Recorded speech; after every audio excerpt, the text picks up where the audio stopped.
सादर प्रणाम। बड़ा दुख को साथ भन्न चाहन्छु,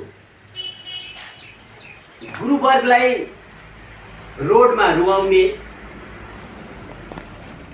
गुरुवर्गलाई स्कुलै नगइकन रोडमा सडक तताउने सरकारको विरुद्धमा लडिरहने हाम्रो बालबच्चाहरूलाई कस्तो भविष्य हुन्छ, यही सन्दर्भमा तपाईहरुसँग कुराकानी गर्न गइराखेको छु।